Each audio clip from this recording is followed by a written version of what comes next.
And with us from Manchester, New Hampshire, Republican Senator Kelly Ayotte of New Hampshire, as we mentioned earlier. Senator Ayotte has sent a letter, good morning, to Senator Ted Cruz, asking him how exactly he plans to defund Planned Parenthood. Quote, in that letter, she writes, since we only received 53 votes on the previous vote to redirect money away from Planned Parenthood, what is your strategy to succeed in defunding Planned Parenthood? How do we get to 60 votes? And if for some reason there were 60 votes, how do we get to 67 votes in the Senate to overcome a presidential veto? So, Senator Ayotte, I remember during the last government shutdown, pulling my hair out as a Republican, watching our approval ratings go down. I remember you actually being one of the first Republicans to stand up and confront Senator Cruz in a caucus meeting.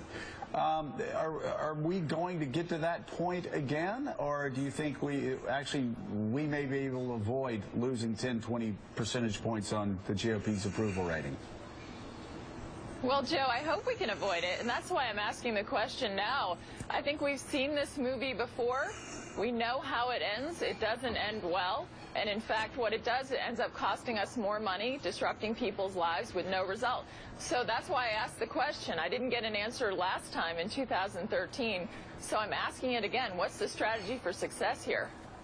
And I just don't see it. What is the attitude around the Senate and also around the House this time compared to last time? Have senators, have congressmen, congresswomen, have they learned their lesson from the last shutdown?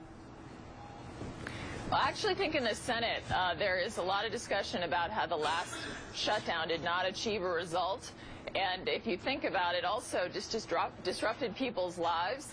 And so I hope we don't want to go down that road again. But I think it's a fair question. And I've seen, you know, I saw Governor Walker on your show before. I guess the question is, after the president vetoes it, what's next?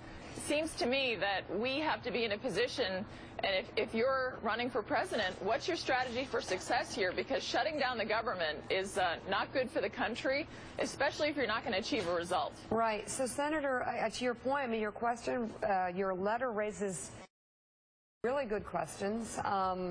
And it almost, they're redundant. I mean, you know how this ends. You guys have seen it before. So what do you think this is about?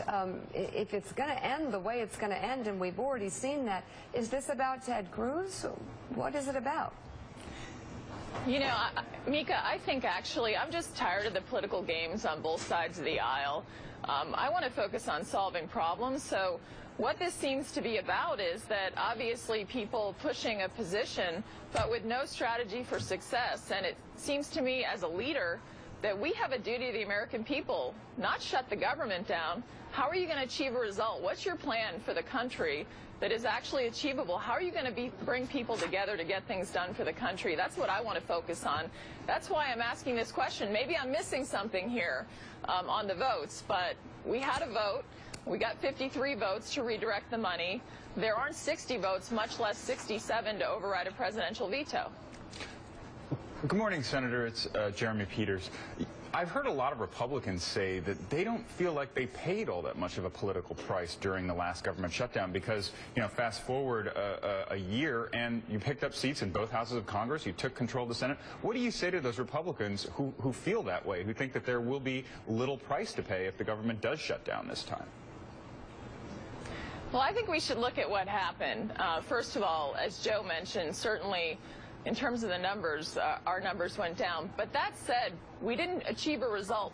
We ended up spending more money, we ended up disrupting people's lives, and there was no result.